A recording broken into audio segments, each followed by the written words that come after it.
Now, as the tourism sector strives to get back on its feet, the first Rand Show Spring Edition is being presented in Johannesburg. The 6-day consumer show concludes on Monday, and the show has exhibitors and numerous expos and family activities. For more on this and more about Johannesburg tourism is Lumka Dlomo, who's the city's tourism destination marketing manager. She joins me now to discuss this further. Lumka, many thanks for your time this evening. Maybe start by telling us a little bit about the hashtag Welcome to Joburg campaign, what's that all about, and also what is so different about the spring edition of the Rand Show? Well, good evening, Rofhiwa, and listeners, viewers as well at home. As you had said, my name is Lumka Dlomo, and yes, this year, 2021, we welcomed the launch of the first Rand Show Spring Edition, which is currently taking place at the Fourways Shopping Center rooftop. The Rand Show started on the 22nd of September, and it is wrapping up on the 27th of September.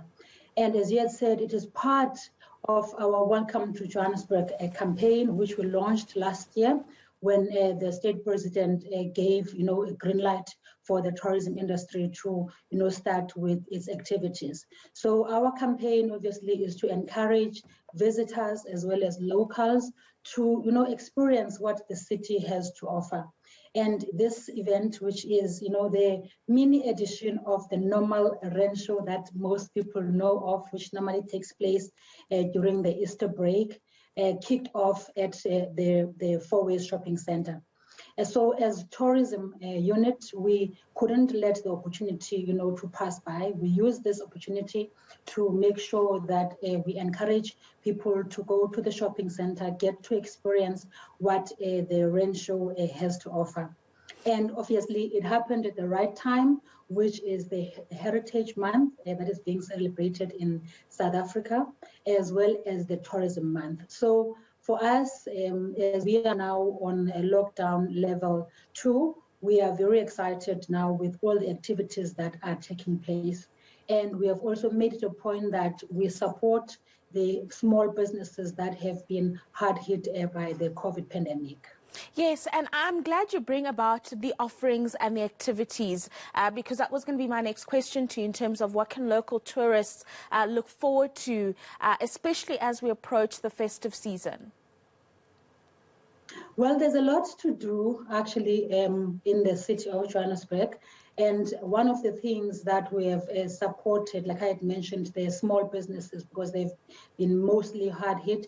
We have also seen a few hotels now coming on board, starting to open for the festive season or the summer season that is ahead of us, as well as a few of the tourist attractions like the Constitution Hill, which now has fully opened to visitors, as well as the hop-on, hop-off bus, which also started operating on the 22nd of September, which is a good sign, because then that means at least the business is starting to open up. We have also seen few restaurants as well in the township areas that have started, operating, and a few events, because as you know that most of the events have been put on hold due to the pandemic and ensuring that people, observe the protocols. So there's a few events that are taking place, and the markets as well.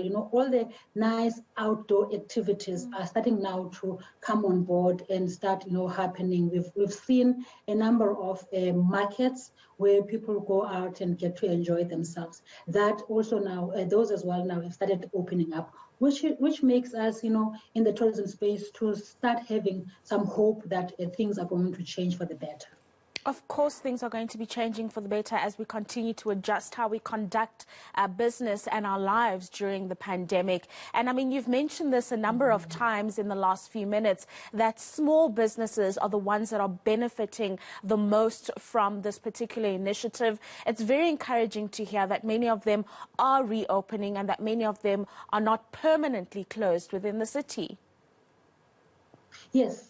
Most of the small business, like I had said, were affected, but as part of our tourism revival plan as the city, we have made it a point that whenever there are events of this nature, we bring these small businesses on board, and also make sure that they get the opportunity to participate, as well as start also opening up. And this we're not doing alone. We're also doing it with our local tourism associations like your TBCSA, SATSA, Soweto Tourism, and also the newly formed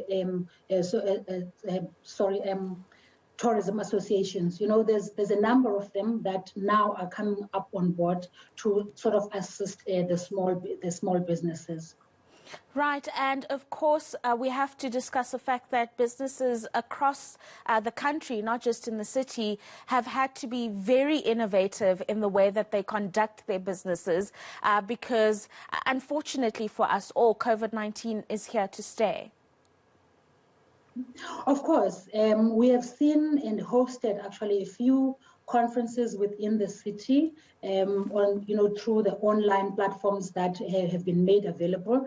That has also assisted, but even though that has been on a small scale, we also when we encourage businesses, to use that platform, especially at this point in time, until such time that we are able to host, full-on businesses. There's also, as you know, right about now, annually, there is the Joy of Jazz, that always takes place at the Sandton Convention Center. Due to the restrictions, it's now taking place at the Sandton City rooftop parking area.